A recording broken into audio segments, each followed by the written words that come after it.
Guys, this one no be small talk.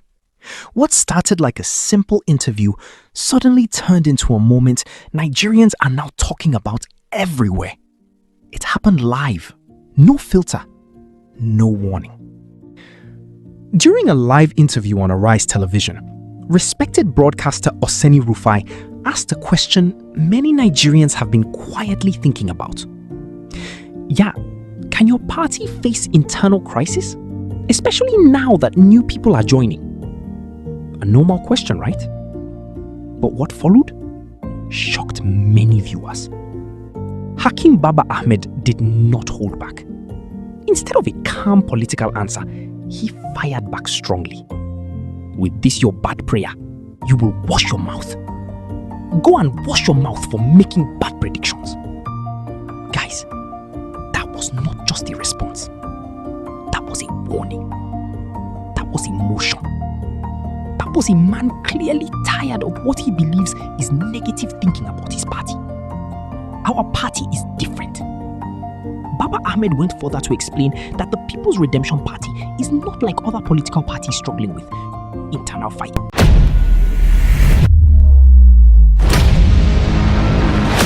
It never arose. Okay. Real quickly, how viable is this PRP arrangement? If you say, yeah, because they're facing challenges in the ADC, they should come, will they be able to integrate quickly with the PRP structure and meet the INEC deadline? That's the fear a lot of people have. That's number one. Number two, as regards even INEC and its integrity, is there a need for a forensic audit, an independent forensic audit, based on this Amukbiton scenario, so we can get to the end of it? Those two questions, sir. Well, thank you. You used the word viable. You said how viable is the PRP option. I would say very viable. Our doors are open to anybody else who wants to come in, either from on their own or because the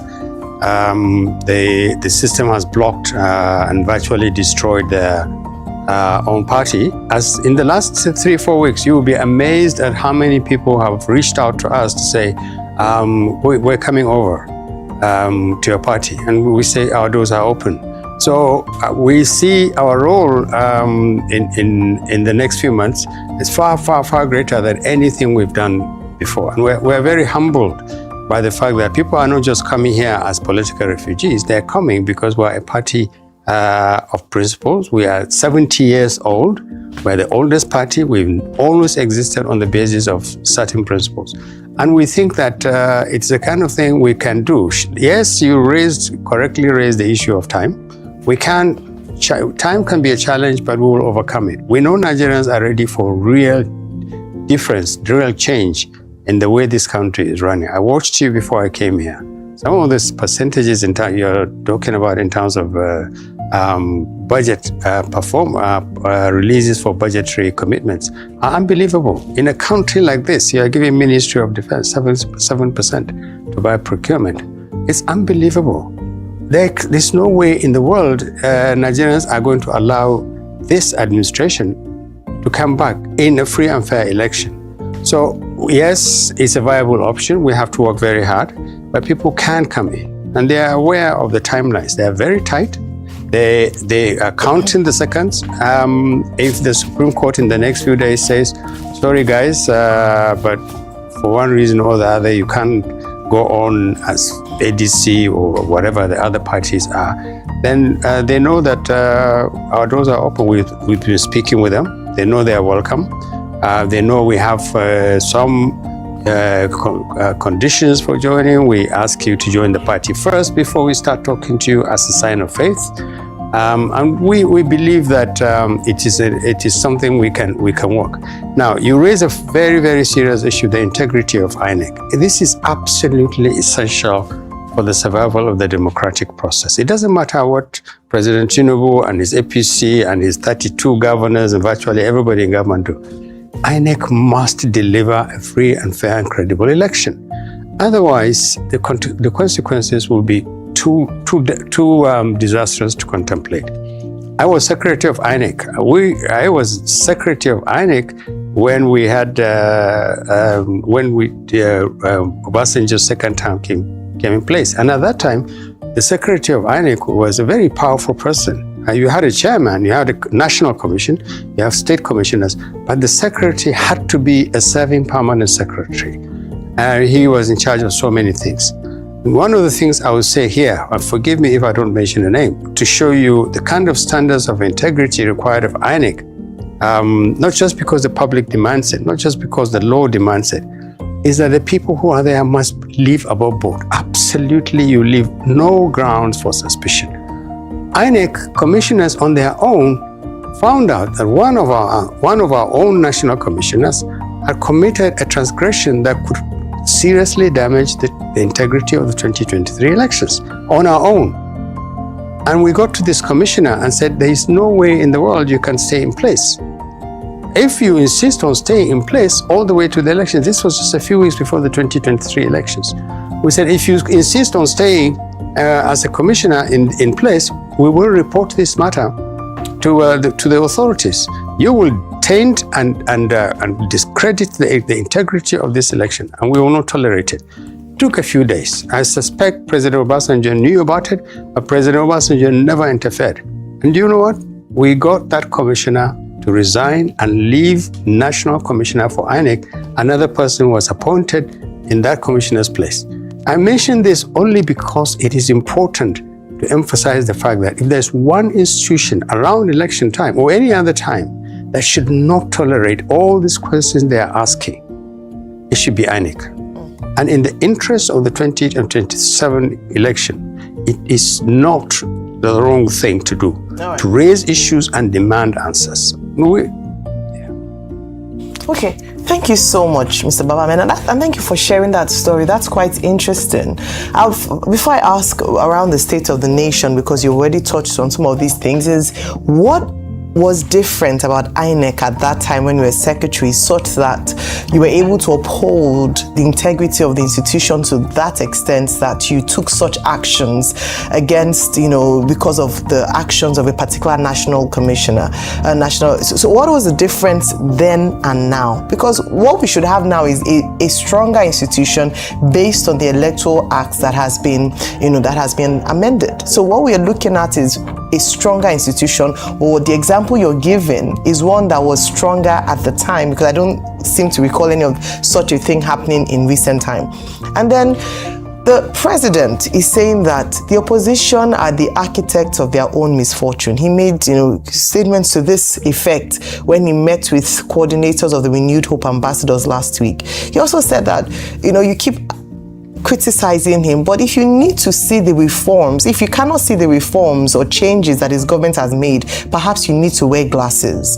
It means that you're deliberately not acknowledging some of the gains of this administration. What do you have to say about that? Are you being deliberately, is the opposition, let me put it that way, being deliberately obtuse to some of the reforms and changes that his administration has made positively for Nigerians? Well, you asked me two questions. What was different about the INEC in the conduct of the election in 1999 and 2003? I think it was the quality of people giving charge of the elections. And let me tell you another story that many people don't know. Initially, when the INEC was appointed to conduct the 1999 elections and the 2023 elections was appointed, they were called NEC, Nigeria Electoral Commission.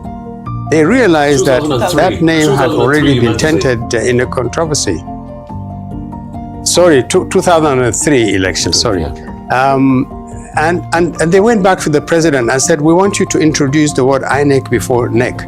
And the president said, why? You're still an electoral commission. They said, we want to be independent National Electoral Commission.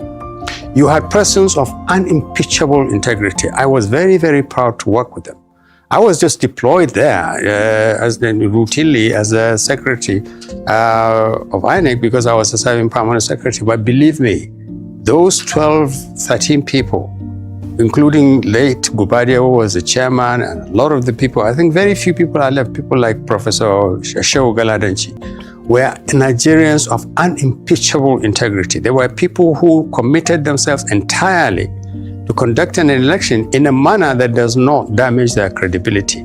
I'm not saying that others in place now are not concerned about personal integrity, but the institutional integrity, the manner you conduct that election is absolutely important, and you leave absolutely nothing for Nigerians to question. Now, regarding the second question, I think that President Tinubu is either not in touch with this country. I'm saying this with the highest respect. If a president would say, if you don't see his progress, you need either to wear new glasses or you're biased beyond the point, I think we should be even more worried. There is no way you can live in this country, see the level of poverty, see the level of unaccountability, we're not accounting for the funds we're getting, and still say that Nigerians should see what you're doing and applaud you. One of the reasons why we feel confident that we can defeat APC is exactly this kind of mindset. You have 10, 12, 20 failings of an administration that is saying we have done fantastic. And anybody who doesn't applaud, anybody who doesn't see us, is either an enemy or a hostile interest, or he doesn't have glasses in his eyes.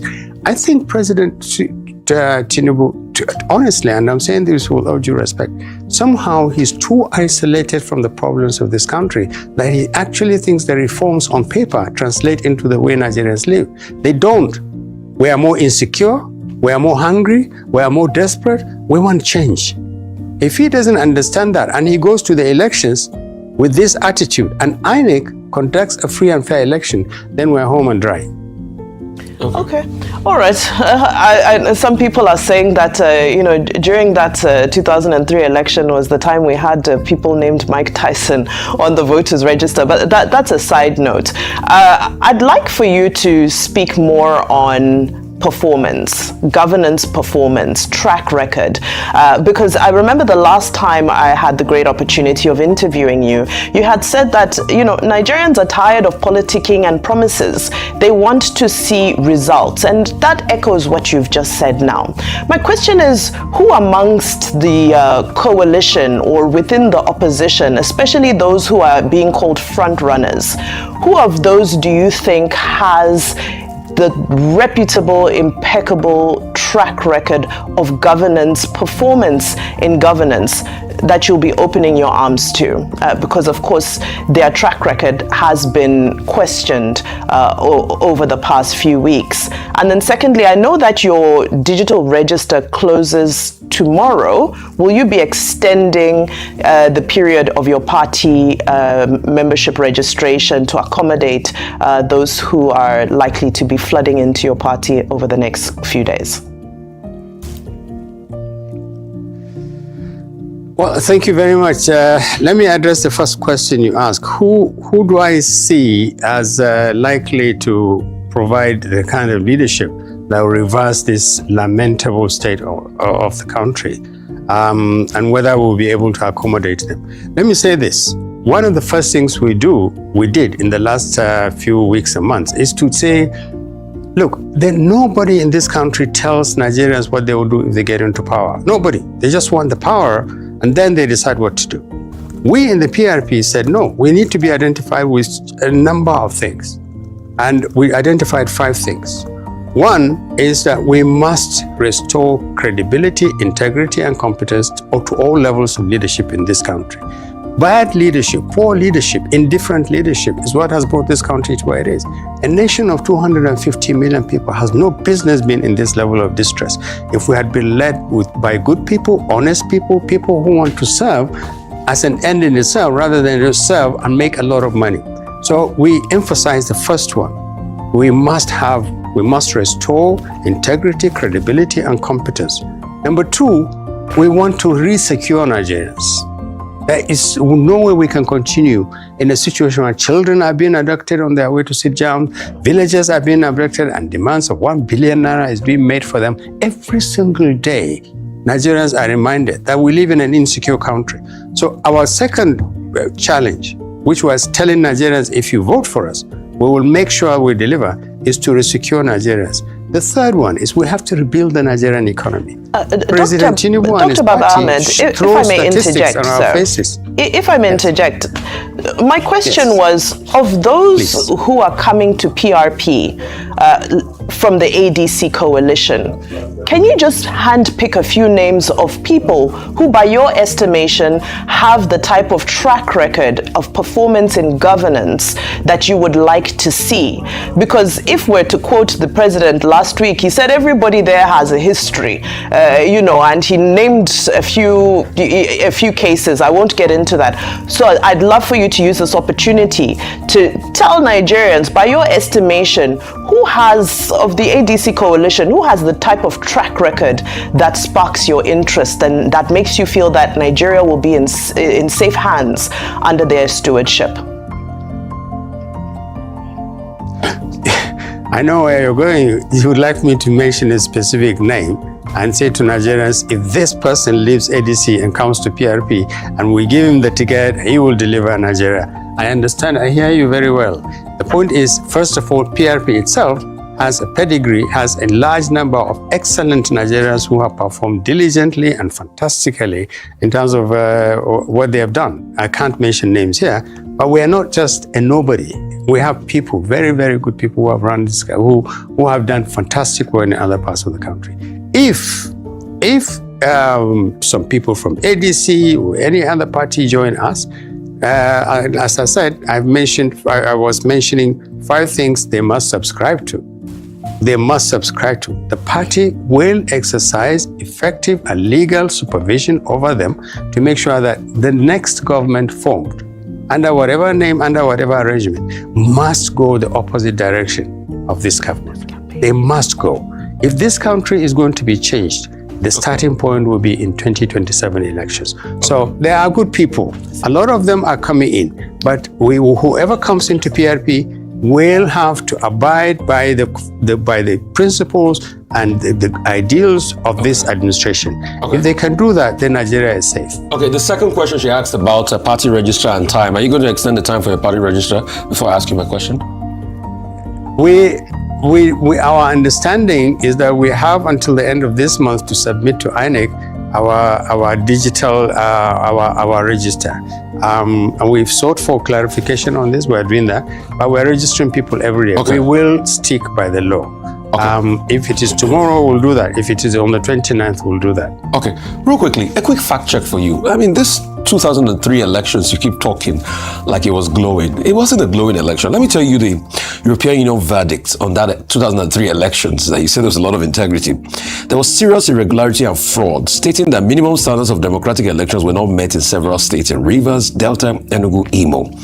Civil society, the Transition Monitoring Group described the election process as a monumental fraud. Even Buhari defined it that way.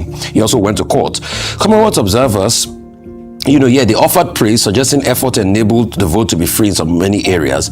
But there was widespread irregularity, so much that, and I'll read this to you, that due to perceived rigging in early rounds of the 2003 elections, several opposition parties, including APGA, led by Michael Juku, boycotted subsequent State House of Assembly polls in that elections. So those elections were not free. That's just a quick fact check on the 2003 elections.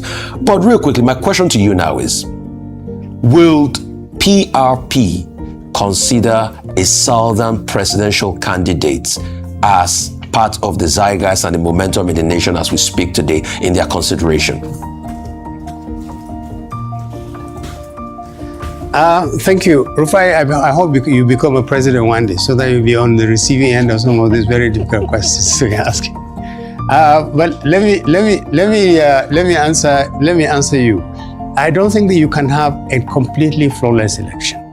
The best thing you do is leave no questions that should be asked, can be asked, and a weakness that can be proved on you. Yes, people went to court to challenge the results of the 2003 elections. President Buhari was running for the first time in 2003 elections. And I remember very well him and his whole retinue of people walking into my office as Secretary of INEC and shouting or accusing me of giving the PDP a preference as against them. I remained calm and I sat them down and I explained that the very reason they were in my office shouting abuses at me is the same reason why the group of people they met going down, who are PDP, Obasanjo's party, were there. This is to do with the electronic voters roll that we had reduced to in electronic format, and I gave them, and I had sent it to their office. Yes, no election can be perfect. I'm very proud of what we did in 2003. It was challenged in court. The court said President Obasanjo won free and fair election in 2023 elections. Yes, it had glitches, but I'm saying to you, compared to subsequent elections, which Nigerians should clap for us. But to the more serious question that you asked, you have to remind me what the question was. I asked, would you people consider a Southern presidential candidate? Do you believe that it's time for a Southern presidential candidate? And let me just ask you on top of it, hope you do not have factions and court cases in PRPO. Hope it's not that when they join you guys, the factions and court cases will start to. Have you checked? Is there anybody somewhere that is challenging you to this prayer? You wash your mouth. Go and wash your mouth. I'll drink tea to that. Bad predictions. Look, in this administration, every day we wake up and there is nothing wrong outside our door. We say, thank you, God. Because seriously, the opposition is in trouble. But anyway, our party is open. We believe that we must go for the highest quality. If really we are going to put a good leader in this country who can change this country, we don't care if he falls from the heaven. That is the truth. We are hoping that Nigerians can elect a leader based on his quality and not based on where he comes from. We're open-minded about this. We are aware, we follow the debates about northern candidates, southern candidates, the pluses and the minuses. As far as our party is concerned, we're just looking for the best Nigerian available who can offer this country a different election that will take Nigeria to a different trajectory. So the question to your answer is that our doors are open to all Nigerians. Come in, compete against your people. It doesn't matter where you come from. We'll give you a ticket if you win the primaries.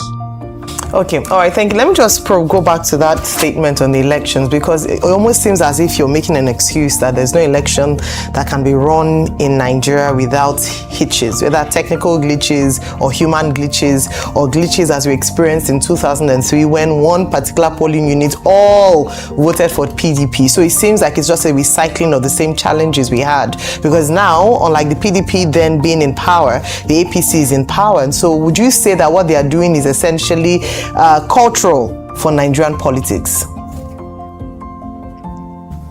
No, at all. I'm not saying that at all. I'm saying in a nation, at that time, we must have been about 200 million people. Where that INEC, this 2003 elections, that particular INEC was the first one to move from the manual to the digital register. And we took a conscious decision to do that. For the first time in this country, we moved from this thing where you just come and mention your name, they register you, and then you move to the next polling unit. We demanded every Nigerian must submit to a digital process. You know, we removed 6 million multiple registrations, 6 million. But you still have problems. So I don't think it is a failing of an election, in an election of a country with the complexity that we have, to say, well, yes, we conducted an election that was substantially credible to a point where Nigerians can live with it. Now, what is going on now is that there is so much public opinion that is negative about INEC, about the INEC chairman, about the processes, about the systems, about the influence of the government over INEC and the judiciary, to a point where it doesn't really matter who wins this election. People say, they have rigged this election. They have rigged this election. Now, that is why I began by saying it's absolutely essential.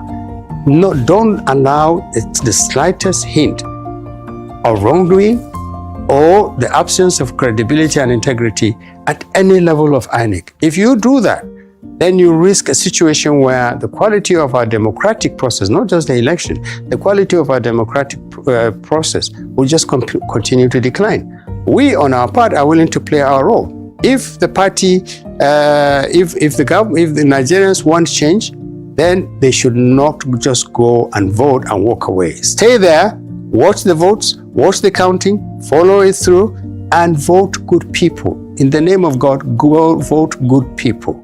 The problem for Nigerian politics is that we give bad people another chance to be even worse. They take our money, bring it to the electoral process, give us 2,000 naira or 5,000 naira on election day, and then we vote for them. Okay. We don't have that kind of money to pay. But what we do have is a commitment and a promise that if you elect us, we can change this country, inshallah. All right, thank you so much. And as we round up very briefly, precedent and history shows us that it takes a united opposition to unseat an incumbent. What do you say to people who are saying PRP has come up as a spoiler to divide the vote so that we can have a replica of the 2023 election outcome? First, we have been, like I said, we are the oldest political party. We don't come to elections as spoilers. There's nothing we're spoiling. If anybody is a spoiler in this thing, it's people or in authority who are killing the opposition systematically. The PDP has gone down. Coalition? ADC. We have different types of association. You don't have to have a coalition. You can collaborate. There are many different forms of opposition. The bottom line is the opposition parties need to come together to change this administration, and we are at the heart of it. We will play our role, and we will change this country if Nigerians genuinely want to change. If you want to change this country, join PRP. But we want good people. We want to put good people in positions where I will say to Nigerians, he has a good character, you can trust him. Vote for him or vote for her. Okay. All right. Well, thank you so much, Mr. Baba-Ahmed. We'll be looking forward to what the updates would be if this open invitation you've made to some of the key stakeholders in the ADC and other political parties would be taken by and to Rufai. Oh, and of course, to Rufai. He has rejected, by the way, your card on the record for fact. No, he has not rejected it. He has. He rejected it. We are bound by NBC regulations and we respect them. I humbly reject your offer, sir. There you go. He's giving you your response here. We will see. So one down. Let's see if the others will.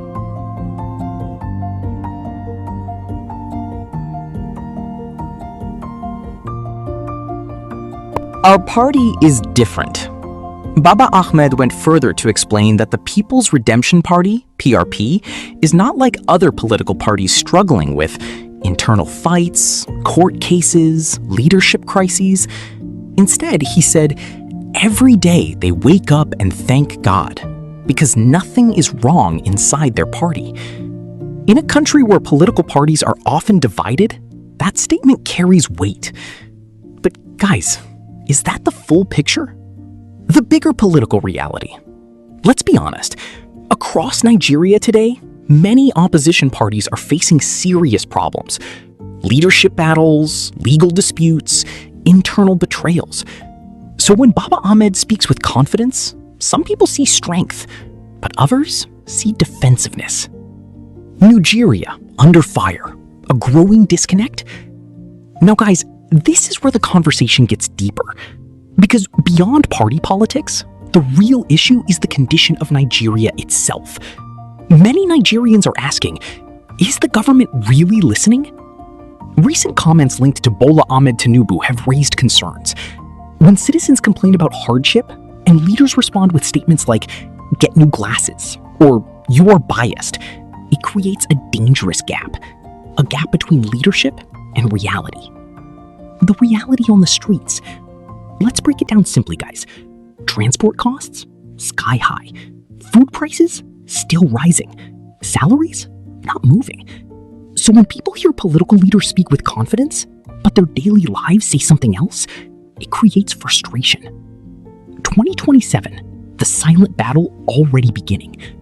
Even though 2027 feels far away, the truth is, the political war has already started.